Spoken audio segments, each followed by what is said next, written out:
Hello, welcome back to Bennett's Bike Social. I'm Michael Mann, and this is episode 24 of Better Riding, brought to you by Honda Motorcycles UK.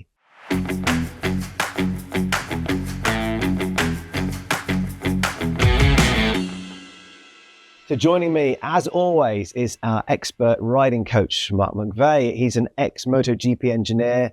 He founded the Riding Academy with over 20 years of experience, and he's the mind behind the Moto DNA rider training tech.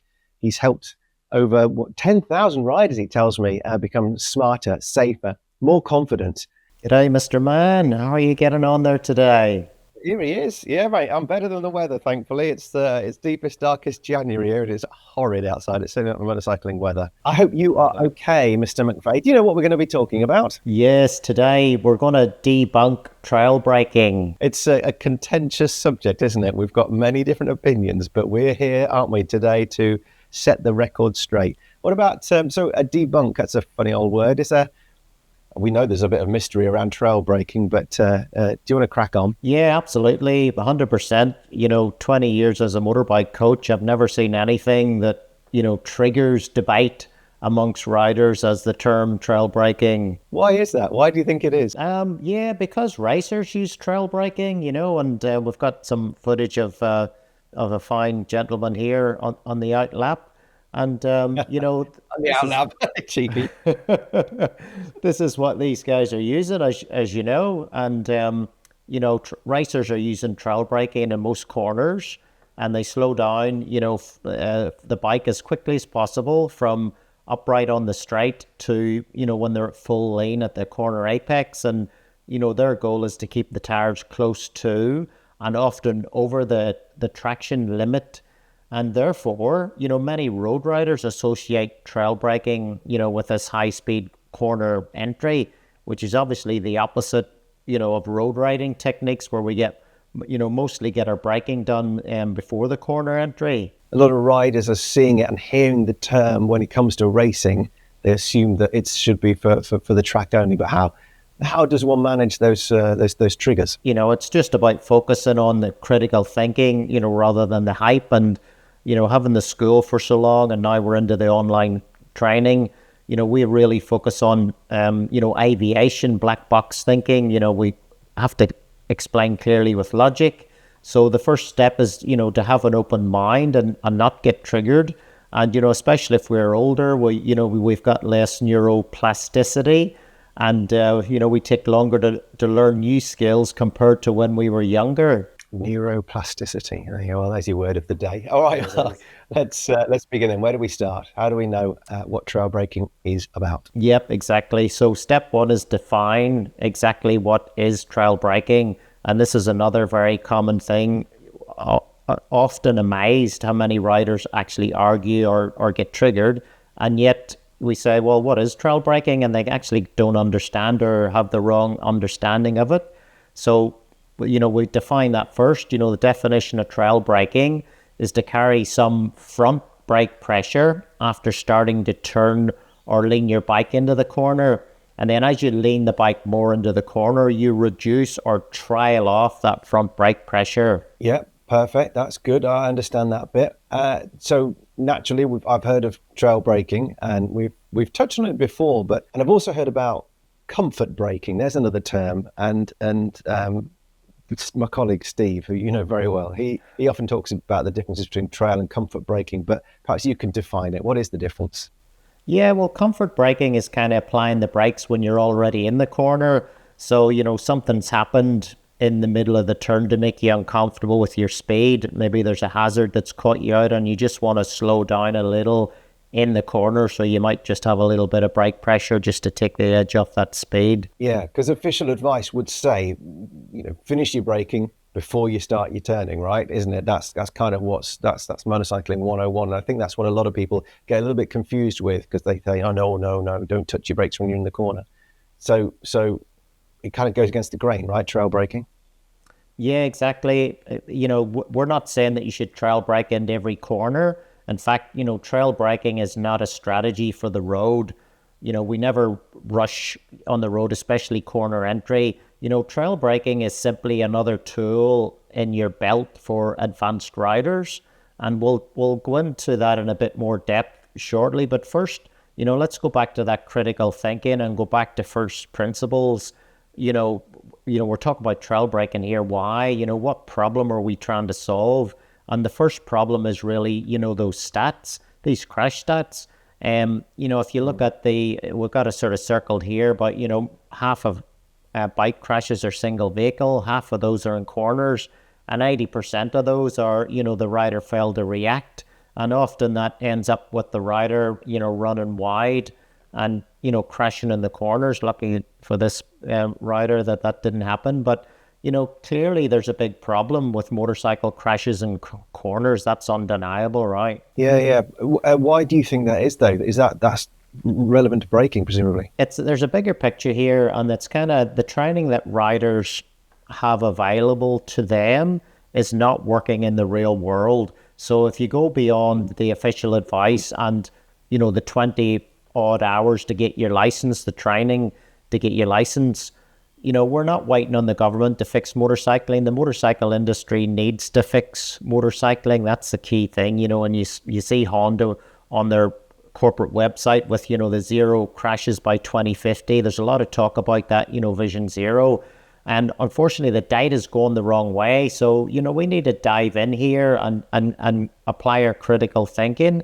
And, these black box principles, they may seem somewhat disruptive, but this is actually normal of what works in other safety critical industries like aviation, and motorcycling obviously needs this type of thinking. The training to get your license, wrong? Well, that's a huge question, and we can't say it's wrong. I think the key thing is it's only 20 hours roughly, and there's only so much you can squeeze in that short time, and we do know it takes thousands of hours of deliberately practicing the correct riding techniques to get mastery. So we need, to balance safety, as the rider, fit for purpose versus the friction and the cost to get your motorcycle license. And that kind of brings us on to the second problem.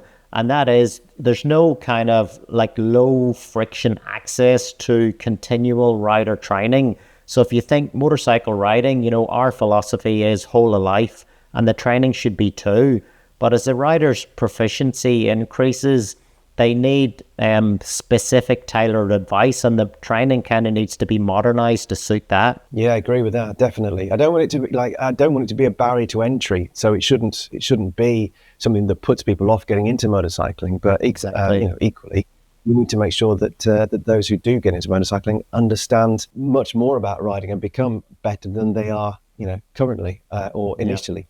Yeah. Mark, do you have any examples? You talked about that sort of rider's proficiency, but do you have any examples of advice based on that? Yeah, I mean, Michael, if you look at traditional learner programs, we touched on it before, the riders are taught to do most of the braking before the corner, then release the brake, then lean and gradually accelerate through the rest of the turn.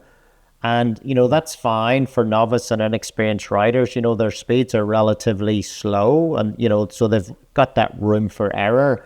But what is happening in the real world is that, the riders get more confidence, more experience, and then their speed increases. So this traditional training technique, that habit kind of starts to unfold, because if you open the throttle too soon, it increases the corner radius and the bike wants to run wide. And that's kind of what we see in a lot of these crashes.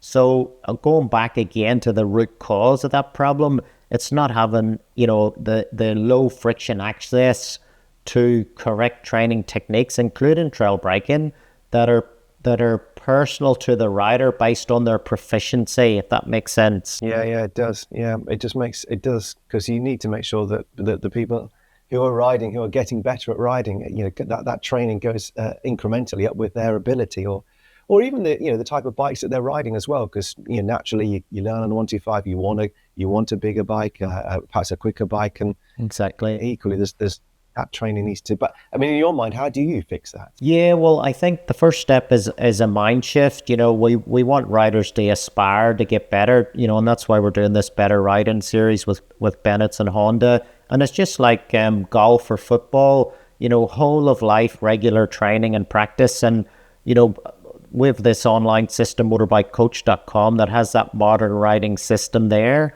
It's fun, it's easily accessible. It's really important that it's community based, because the stats show that only 5% of people that start online courses finish them. So the community is important, to have cohorts and, rewards and that type of thing. So we'll be launching that early this year, and Bennett's will be a big part of that. And the key thing there is that riders can learn the advanced, riding techniques, including trail braking, based on their proficiency. And it's like taking, better riding to the next level. Yeah, and don't forget, we've got the bike club website as well, where there's, I think, currently about 2,500 members. But that's a safe place online. It's our own community. It's our own social media site that we started, where people can come and ask questions and get proper professional advice rather than, Dave from down the pub and his opinion. Mark, so what we've got problem 1, crash rates. Problem 2 is that easy access to kind of continual rider training. What other problems are there that we need to solve? Yeah, so the next thing is really the focus on roadcraft versus skill, which is kind of like the machine control skills. And just to refresh, we use the 3 pillars, skill being the machine control, roadcraft is your hazard perception, and then the mind is kind of like your attitude and your knowledge. And the key thing is balancing these out. And I think, if you have a rider that has a lot of skill, but then low craft or mind, that's not really that ideal. And the same, high craft and then low in the other areas. So what we want to see is those kind of 3, balanced out. And if you think about, the rider's ability to match the performance of the tire, that's kind of what skills is about. And, doing that in a controlled environment, of course. So the higher their machine control skill is, the better. But if we're riding correctly using roadcraft, we shouldn't need high machine control skills like trail braking? Yeah, listen, that's a great question. And I've had that many times. And there's a few things to talk about here. So the first thing is, riding on the road, it's not like a textbook, right? So we can see the stats, so we can have the theory, but what's happening in the real world is that things happen and you get surprised on the road and you will drop to that level of training. And I see it with the majority of my students who are all post-license. They've all done their tests and got their license. And even, we're doing the drills, even they know what's coming, they still freeze or react in the wrong way, even when they know what's coming. So primarily, you got to have those skills in your back pocket so you react instinctively and consistently.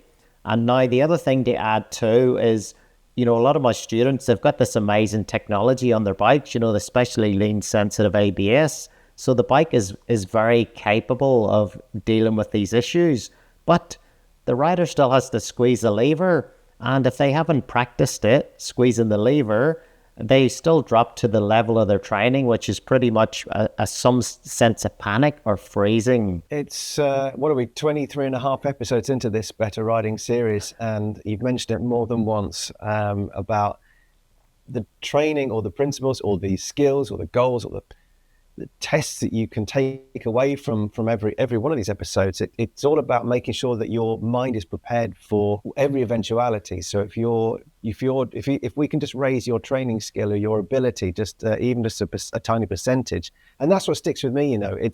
It's practicing those little bits and pieces, or at least thinking about those little bits and pieces that we've been talking about, in order to prepare yourself for the just in case. And then you've explained it far better than I just have, but it's reacting naturally or instinctively.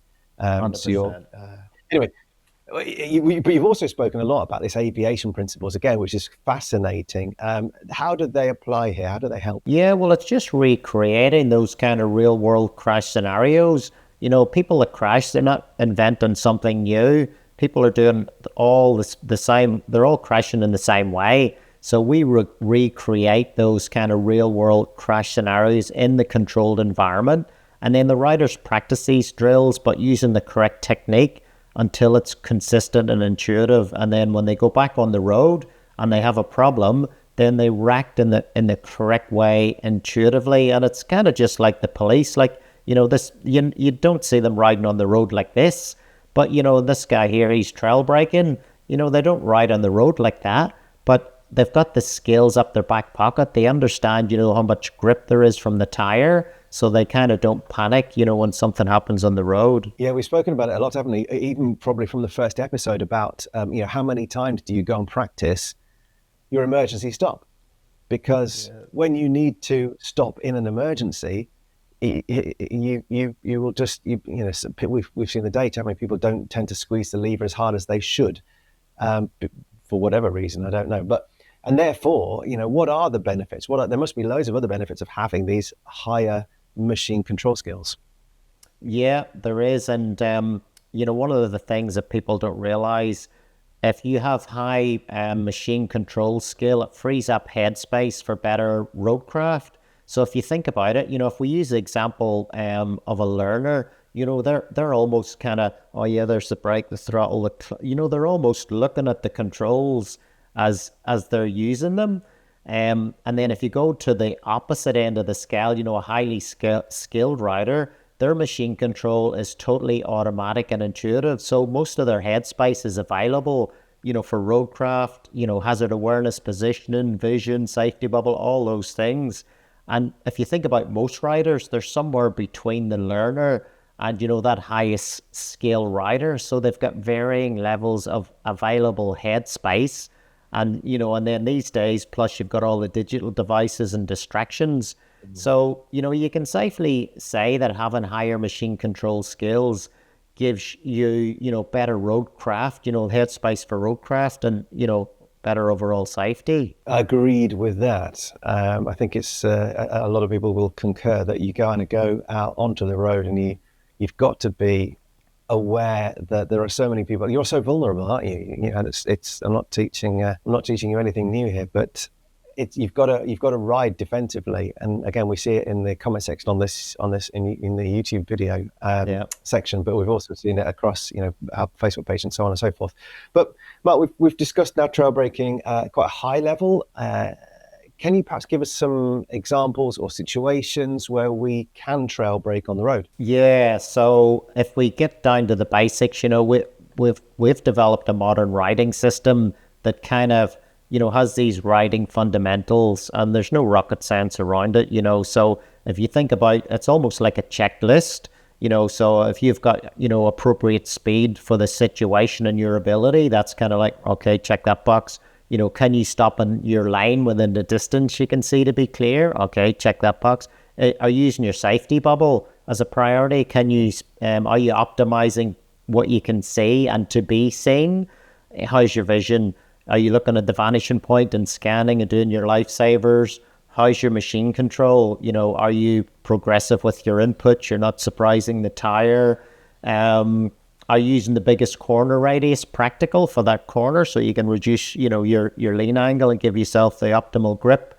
Are you ready? Have you got that mindset? Are you ready? So, if you tick those boxes, you will find that trail braking will only apply to kind of more advanced or highly skilled riders. And then on top of that, you will also find that certain types of corners lend themselves to trail braking. So, like for example, this corner here, it's a tight kind of downhill. So if we slow this down, so we're braking here, in the vertical, and then as we're adding lean, we're trailing off the brake pressure, trail, and then at the apex, we're right off the brake. So that's one example of a corner that, and that's not a crazy corner, right? And then if we look at this one, this corner is totally open, so you can see right around the corner. So that's another example of trail braking, and I'll run that one through again. So, you can trail brake and use, enter wide, and you can kind of apex nice and tight because the corner is really clear. So, there's nothing crazy there. That's just looks like normal riding, okay? But there's just certain corners that lend themselves to trail braking. So much more control, isn't there? Presumably the corner that you've shown us, or the two corners you've shown us in the examples there, I think you're in the first one, aren't you? Was that familiar to you, that corner? And then presumably the second one, you said it was open, so you can see through it. Yeah, both of them were. The first one was when I was doing the pillion video, actually. And so I had that extra bit of weight on the bike. So then that kind of lends itself to trail braking even more, because you're trying to be super smooth and progressive. Yeah, understood. How can we, you talk about it being quite an advanced skill, but how can we practice? How can anyone of any level practice trail braking? So yeah, we use the drills. We have a circle drill. And again, we recreate that kind of, scenario in a controlled environment. So we've got a drill here that we can show, and you can see, it's basically that kind of circle. And the goal is to, come in there and trail brake, and then use the neutral throttle, if you like. And then we've got a different view on this next one, which kind of shows the rider from the side, brake, brake, brake, and then off the brake kind of in the middle of the turn. And you can see there's nothing crazy about that. And that's just, practicing, if you like. And then this last one, we've got a bit of data. So this is really useful to look at. So if you look down the bottom here, you can kind of see G-force. So when it's above the line, that's kind of accelerating. And then as it goes below, that's the braking. So right now, the rider's just about to brake. And then as they brake, they brake, they're down to kind of half a G, which is not a crazy amount of braking force. And then if you look as the lean increases, then the longitudinal G comes off. So they're letting the brake pressure off. They're trailing the brake pressure. And then as they get into the middle of the turn, then it's kind of just neutral or maintenance throttle there as they go through the turn. So I'll just play that back another bit so you can watch that again. So the red one comes in, then on the brake. And then as they lean, trail the brake off. And away you go. So we've got, those drills are all available on motorbikecoach.com. So if anybody wants to get a copy of that, just head over there and we'll send them a copy. So essentially, as you start your lean into the corner, that's when you sort of release the brake. So it's as the lean increases, the brake pressure decreases. 100%. There's been quite a lot of information in this episode, Mark, and it's such an important topic and a much discussed one at that. Perhaps you can just sort of summarize it all, yeah? Yeah, well, there's benefits beyond what we've discussed today. So, there's only so much you can convey in 20-minute video, but, there's benefits for increasing your grip and the steering performance of the bike too. And, for advanced riders, trail braking kind of helps blend those controls into a sort of single flowing action. And that's really what I enjoy about trail braking. And we have discussed these in a previous video, so we can put a link in the description there. But essentially trail braking, used in the correct way as part of the riding system, it's fun and it's safe and it helps the riders, maneuver the bike nicely. And of course, if the hazard appears mid-corner, or the bend tightens up, which, this is why a lot of these crashes are happening. You already have some brake pressure, the forks are compressed, the bike's more agile, and you've got that kind of weight planted on the front tire, if that makes sense. A lot of brilliant information, Mark, a lot. And again, I will go home and pray that the rain stops and so I can get the bike out and practice some of this stuff as well. Anything to add just at the end here? Trail brake is not a strategy for the road. It's a tool to have in your back pocket for, a rider that's more advanced and experienced. And, like most of those skills, the more structured training and practice you do, the better rider you will become, and it's a whole of life journey.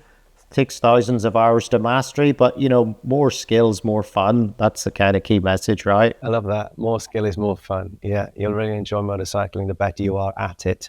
100%. So keep on practicing. Mark, Yep. Thank you. Your insight is awesome. We're going to take a short break, aren't we, after this episode? And we're going to go and practice all those skills we've been learning in the last 24 episodes. But we will be back soon. And we've got a whole range of ideas and topics that we would like to share with you. But of course, if there's anything that you guys want to talk about, or if you want us to talk about, leave your thoughts and opinions in the comments section, and we'll see what they're like. Mark, thanks again, mate. Have a good day. No worries. Thanks, Michael. Awesome. Thank you so much for being with us. Thank you also to Honda Motorcycles UK for supporting the series. And in the meantime, don't forget to check out all of the other Better Riding episodes in the playlist. I shall put the link to that playlist in the top of the comment section. I'll pin it there. But I've also got 3 more places. We started talking about Bennett's Bike Club earlier on. It's our owned social media site, and it's just for us riders, and it's full of actual proper experts as well to answer any motorcycle related questions that you may have. just search for Bennett's Bike Club. A similar offering can be found on the more traditional site of Facebook. I'm sure you've heard of that one, and it's called Bennett's Bike Social. It's a private group, over 10,000 people in there at the moment, similar to the bike club that we own. And then finally, Bike Social Member. So it's free. Access to all of the rewards that we have is free if you insure your bike directly with Bennett's. If you don't, then you can still access it, but it's £6 a month or £60 a year. And I think there's up to 300 different sort of motorcycle apparel, clothing, training discounts. Just search for Bike Social Membership. Cool. Thanks again for being with us, and we will see you very soon. Honda Motorcycles are supporting this series because safety is one of their key business pillars, and their quest for safety inspires their innovations in products, technology, and education, which is why they're committed to achieving zero traffic fatalities involving Honda mobility products worldwide by 2050.